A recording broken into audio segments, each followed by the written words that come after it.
Welcome to another video with me, Elmo J. Karjalainen. It's good to have you along. You can call me this guy if my name is tricky to pronounce. Today I'm talking about the best amp in the world and why I sold my Axe FX2. I'll be right back after this intro.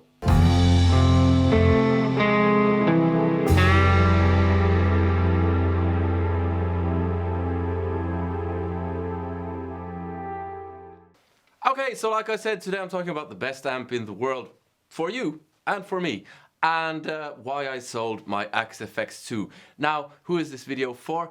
Maybe it's less for the seasoned professional. It might be interested if you are one. It might be interesting if you are one. But I think it's geared more towards people who are kind of less experienced and are thinking about or have a need for a better amp. But it might be interesting either way. So, the amp that I was playing in the intro was the Marshall 1987 X Plexi. 50-watt amp does basically one thing, it does it really well. Is it the best amp in the world? No, it isn't, because that's subjective. For me, it is, at least at the moment, and it's been for quite a while. So, we'll get towards what is the best amp kind of later, I hope, and but basically, let's start with the kind of things that you have to think about when you're buying an amp. What do you need it for? Do you need it to be versatile? Are you on a budget? How good do you want it to sound? Of course, you want it to sound as good as possible. Do you need it to be reliable?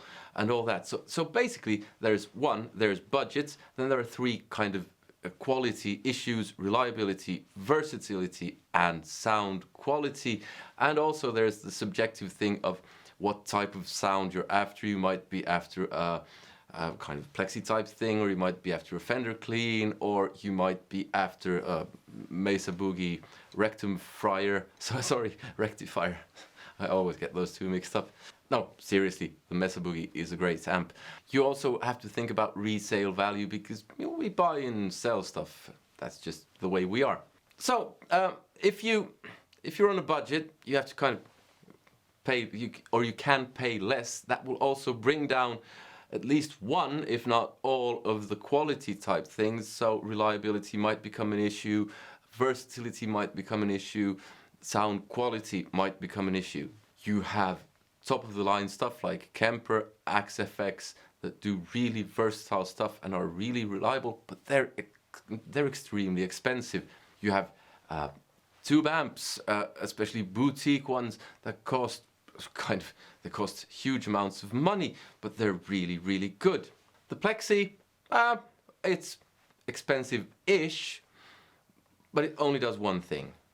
I know it to be very reliable. I've never really had issues with the Marshall Plexis. Okay, they're valve amps, so kind of they can be quirky like valve amps, but I've never had a real proper issue with one, except for once, but that was that happens. You're gonna have that. I've had these amps for I think 15 years now, so you're gonna have one situation where something isn't working. So you have to consider, what type of music are you playing? Is the gig going to be something where you need many sounds, or do you need one sound or two sounds? So this basically does one sound, and together with an overdrive pedal you get two sounds. It does that really well. So what I've found is that the more versatile something is, the less likely it is to do one sound really well. It might do all of the sounds well, or almost really well, like the Axe FX2, which I had. But the Axe FX2, when you did a Plexi with the Axe FX2, it wasn't the same as having this amp. So that's the kind of trade-off you have to think about there. If it does one sound, it'll do it well, probably, at least if it's not a really budget option.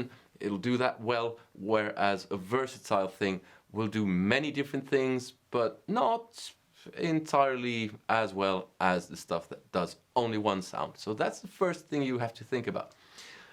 And here we get into the kind of why I sold my Axe-FX, because I used that live for a long time. I even used it in the studio occasionally, especially for some stuff that the Plexi doesn't do, but I even used it instead of the Plexi because it was just, if I wasn't recording in our studio, it was just easier to take the Axe-FX and I'd just bring that, because you never knew what the miking and all that was going to be in the studio that you were going to. But I started playing the Plexis at some point during gigs again, and I kind of realized that I've been kind of living a lie, as it were, with the Axe-FX, because the Marshall was just so much better. Fine margins at the top, I know, but still, it just felt so much better.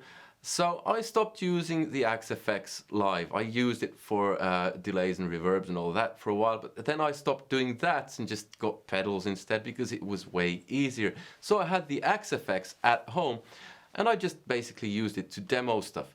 And it was great for that, because the Axe-FX, regardless of which one you can have the standard, the Ultra, or the Axe-FX 2, or the XL, or you can have number 3, which is the new one. They'll do everything. At some point, they'll even make your coffee for you, I'm sure. But I realized I don't need all this stuff. It's just demos. It's total and complete overkill. But I kind of thought, well, I'll just keep this. And I kept thinking that for a while. But then the Axe-FX 3 was released, and I started worrying about the price of the Axe-FX 2 and that it would actually drop. So I kind of decided to cash in on the Axe-FX 2 while it wasn't dirt cheap, because at some point you'll have an Axe-FX 4 and probably a 5 or whatever it'll be, and the price of the Axe-FX 2 will just keep on dropping. So I decided to get rid of that because I didn't really need that for demoing purposes. So at the moment I'm just using an Atomic Amplifier 3 for demoing. It's not great, but it does the job. And there's even a case to be made that when you're writing songs, demoing stuff, that if it sounds good on something that's not top-notch, it'll probably sound even better when you do it with something that sounds top-notch.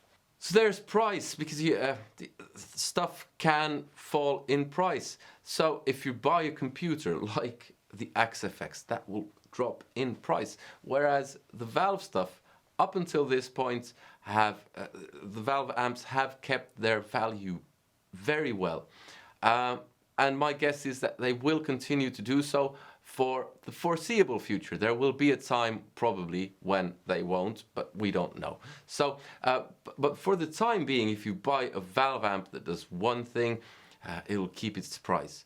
And it will sound the business. It will really sound the business. And what's even more important, it will feel better than, let's say, an Axe-FX. So, think about this. What is it that you play? Do you play kind of top 40 music where you need loads of different sounds? If you do, then something like an Axe-FX will be your solution, without a doubt, because this isn't practical. It doesn't do many sounds. It can be a real bother. The Axe-FX does everything. If you're on a budget, you can get something cheaper that does everything, not quite as well as the Axe-FX, but does everything reasonably well. I've never tried a Line 6 Helix, but it's cheaper than the Axe-FX, and from what I've heard, it's not quite as good, but it does the job. So you might get one of those, or you might get something even cheaper. So that's kind of the whole versatility versus sound package, as it were.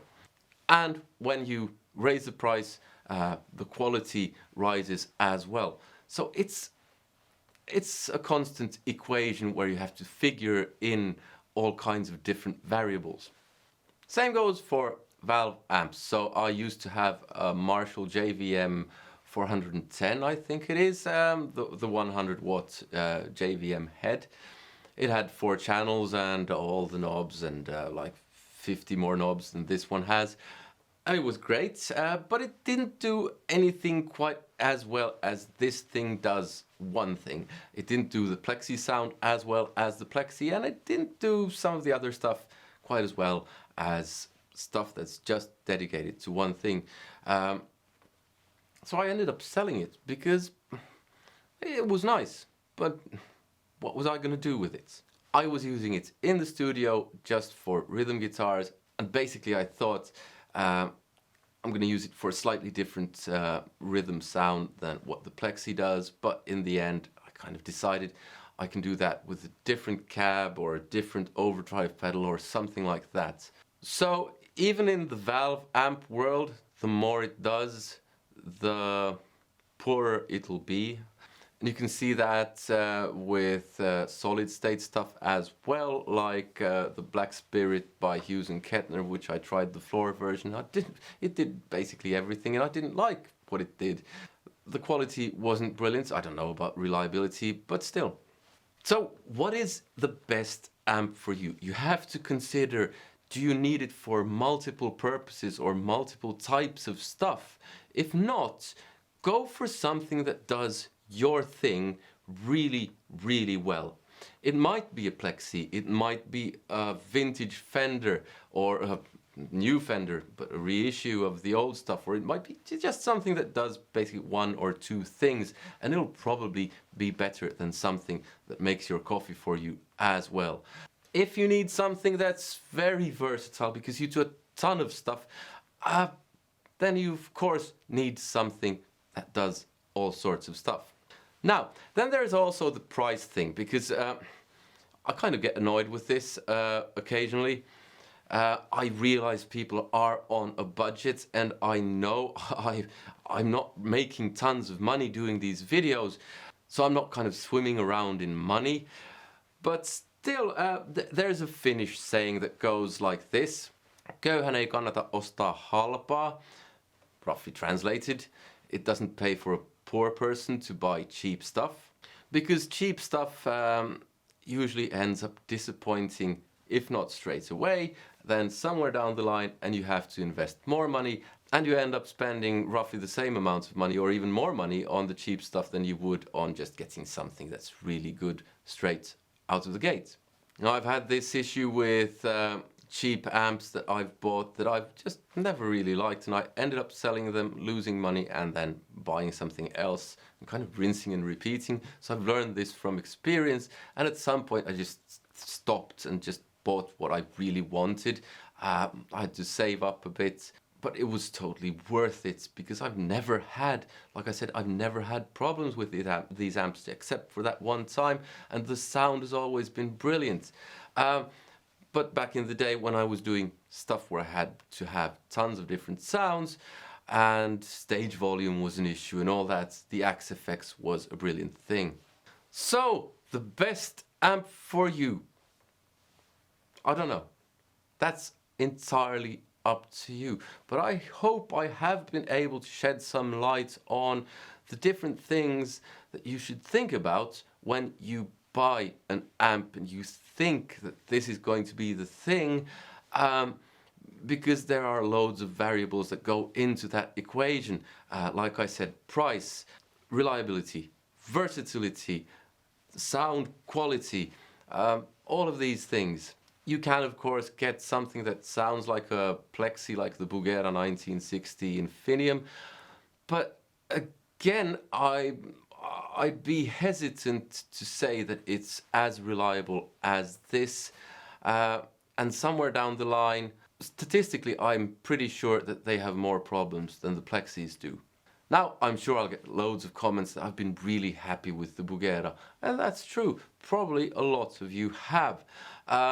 Or a lot of you have been really happy with budget stuff, but budget stuff is often cutting corners at some point. And I do realize that it being made in England, the workers are probably paid a bit more than they are in China, so that raises the cost of a plexi compared to something that's built in China.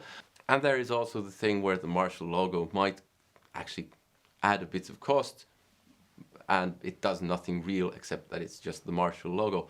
But in general, the more expensive stuff is more reliable.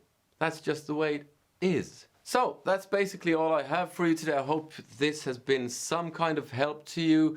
I basically wanted to do this video because especially reliability issues, you don't want to be at a gig where your stuff breaks.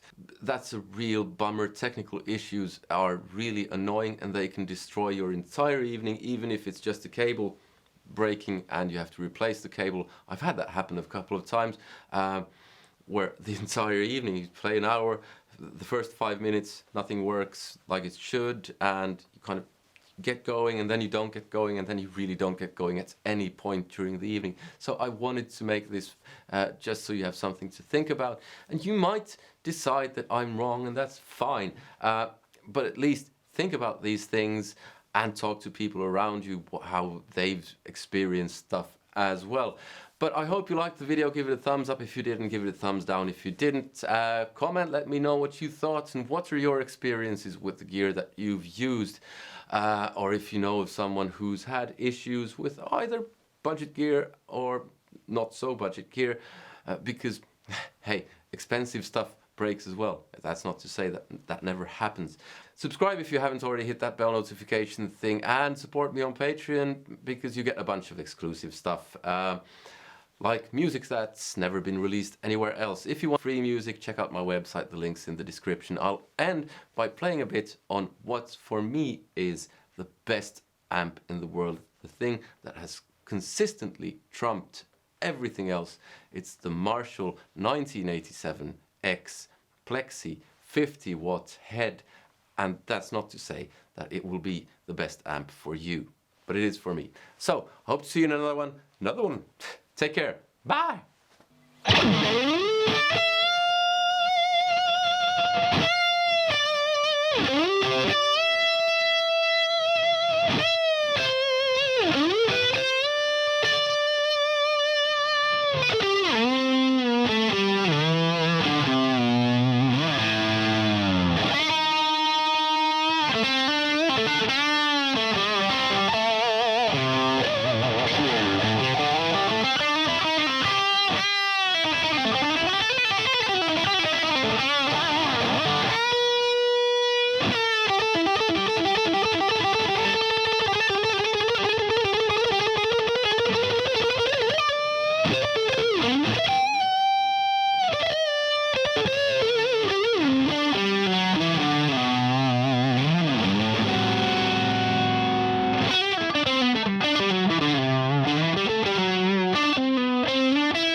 Let that be a cautionary tale.